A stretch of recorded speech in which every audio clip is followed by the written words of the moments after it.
This past Friday, Rico Nasty just dropped her latest project titled RX. So I've been sitting with this project the past few days, and the more and more I listen to it, I believe it is one of my favorite projects from her.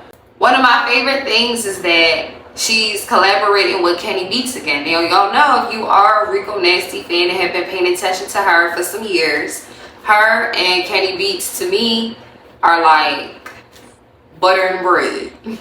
They just go together. They have great chemistry together. I love when they work together. What I like about it is that every element that she provides is blending together flawlessly for what she does. You got the aggression, the humor, the weirdness, the rapping, the personality, and the production choices overall. And I feel like sometimes when people talk about Rico Nasty, they just kind of talk about her as like an energy artist. You feel me? They just talk about, you know, she gives a lot of raw, aggressive energy.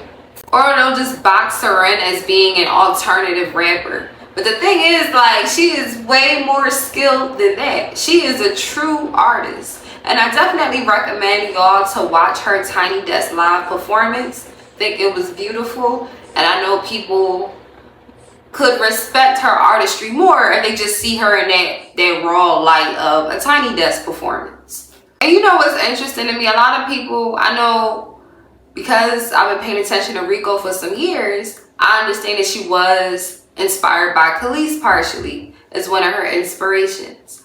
And you can definitely see and hear it. But the thing is, people act like they love Khalees. But Khalees also is kind of niche. But the people that do know of her act like, you know, they really love her music. But they're not showing that same love for Rico. Rico often, I find, gets overshadowed, and she, to me, is one of the most, she's one of the best female rappers that we have out here currently, period. And when I say someone is the best, and even in this regard, it's not because they're doing one particular thing better than others. Yeah, that does play a role, of course, but she has the whole package. She's giving every element that she needs to provide. So let's just dive a little deeper into what I mean. Like, I just want to talk about what RX does great, what she's actually doing lyrically, and just overall where I feel like Rico stands in comparison to her peers. So just to clarify, Rico Nasty is definitely one of these artists that people underrate just because her aesthetic and her personality are so loud. She can really rap. And the thing is, too, most of her peers don't be writing their songs. She has full, for the most part, song credit on this whole project, which instead of having like 5, 6, 10 writers in a room, that's commendable in 2026, okay? I respect that. I like that. That's beautiful. And you should, too. So, of course, because Kenny Beats is on a production, the beats are hard, the beats go crazy. If you like high energy rap music or alternative rap music, it's just rap music and hip hop at the end of the day. But if you like that high energy music, play it if you haven't played it already. The production is abrasive without becoming exhausting. Keep in mind too, the overall project is only 20 minutes. I personally wish it was longer, but it has a lot of replay value, so I can just listen to it on repeat when I still want some more. The song that it begins with is called CDG Foams. It ends with Rituals. And Rituals was the main single that she had released already prior to this album that came out. And I already had that in rotation before the album RX came out. So I like that she ended with that song. That song also has a music video if you're interested in it. Like I said, for the most part, Rico Nasty is a high energy artist. She does have some more chill, laid back, sugar trap based type of songs, but most of it is high energy. Her flow control is crazy. You're never going to get bored being a fan of Rico. Rico knows when to yell, and then she knows exactly when to pull back. That's why I know she's a true artist. She's truthfully skilled because how she controls her voice, that is a skill. She never comes off like she's trying too hard. She switches cadences smoothly without it coming off like that by any means. And the production gives her plenty of room to do that. A lot of artists in her field heavily rely on a production, right? And they lean on a production. To me, She does not do that. She can carry this. If she had a drumless, boom bap, sample heavy beat, and she was just high energy, that will go hard. Still, this Project RX, it's a smooth, complimentary meal for you to eat. It's food for you to consume. Okay? And it sounds good. It blended well together. They complement each other. That's all I'm trying to say. The first song, CDG Foams, tells you exactly what you here for. It's not a dramatic setup or any means like that. She go right in and start talking her shit. At this point in time, I do believe the first song, this song, CDG Foams, is my favorite song. She's way better at rapping than she gets credit for. She's clearly above a lot of her bigger peers when it comes to rapping. Just keeping it a buck. You can disagree, but pay attention. Okay, as a woman, right, because rap music is my go-to type of music, I like, you know, the foundation of rap, part of it, half of it is being braggadocious, you know, talking your shit, you feel me, which no one should be mad at, right? With that being the case, because hip-hop is a predominantly male-driven industry, it's a lot of men popping their shit. And yeah, I can relate. We can all relate in some capacity. But at the end of the day, I'm a woman. So I like hearing it from a female's perspective sometimes. And I love the energy that she brings when she pops her shit.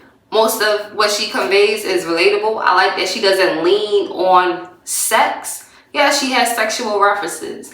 I don't have no issue with it. She doesn't make her whole brand prostitution, okay? Most of her peers make their brand prostitution, whether they real life prostitutes or not. As a woman in 2026, if she's not overtly sexualizing herself, then, you know, we should give a little kudos, you feel me? Because these other bitches is just falling in line for the trap, you know? You could be sexy as a woman, but don't take it, you know, like don't just be on Figueroa in LA just selling twat all day. That's crazy. Do better.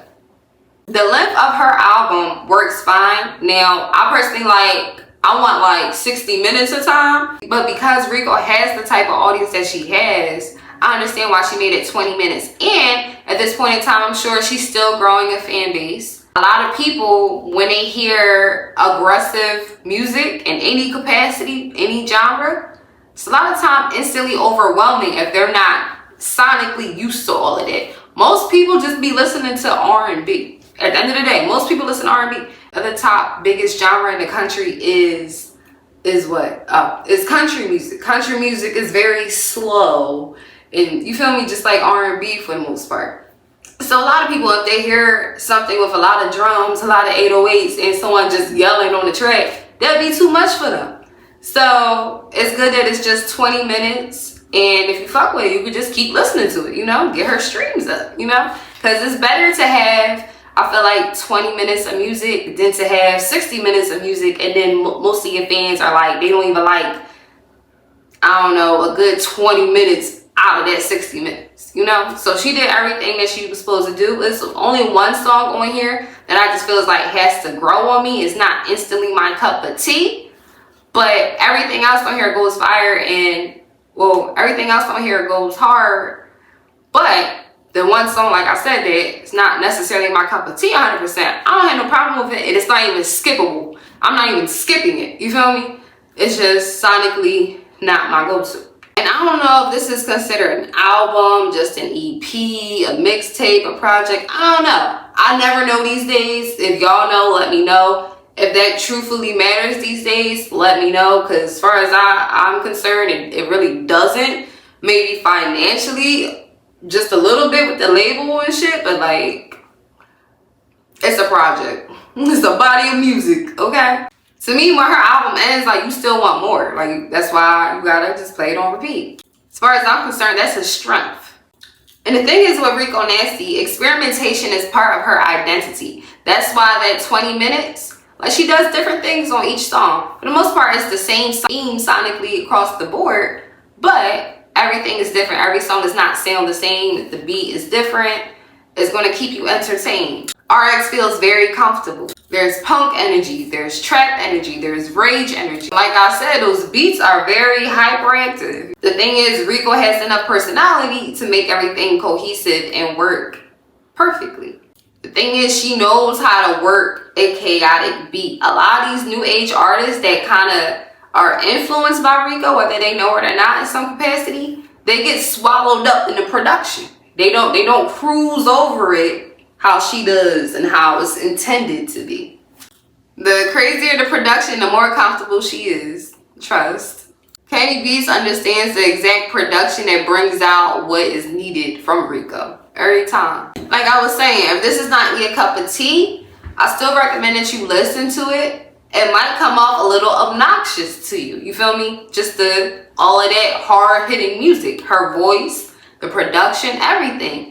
But Rico's a little obnoxious sonically, okay? Her music is supposed to have edge. It's supposed to be just a little annoying. You feel me? It's not for everybody, but it could be. It's supposed to make some people a little uncomfortable, to say the least. She is pushing a boundary. She's doing something that is considered in this space a little unusual. You feel me? I find her to be very unique.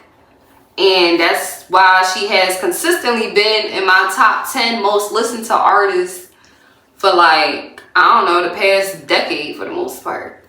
The thing is with me, a good majority of the music I listen to is considered like traditional hip hop sonically, right? But then there's a handful of artists that I listen to that don't fit that box.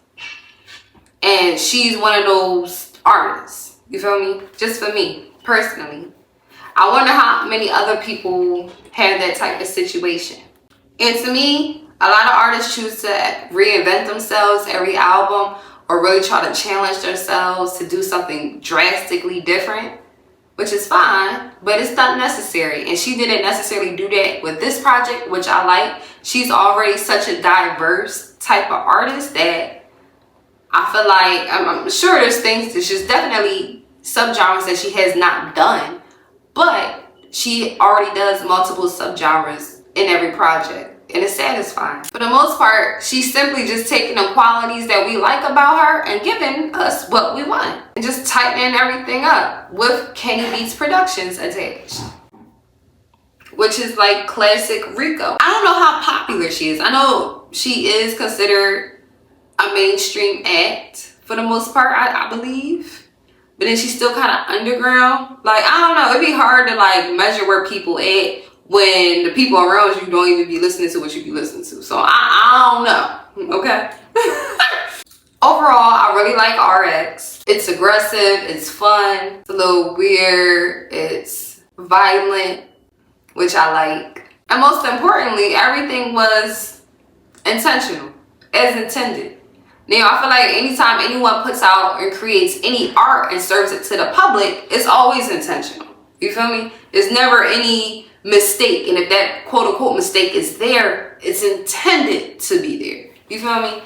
So this is a great project. I recommend you check it out if you have not already. Let me know what you think about Rico and RX and Kenny Beats in the comments below. And also, if you can help me gauge, you know, her level of popularity, let me know. I'm curious, okay? I'm not gonna tell you if this is some giant sprawling masterpiece. It doesn't need to be. It's Rico Nasty giving us 20 minutes of exactly what she does well and intentionally just getting out the way. And sometimes that's enough. It's actually much better sometimes. It's one of those projects where the biggest complaint is also the compliment. And that's just simply, it's too short. It's too fucking short.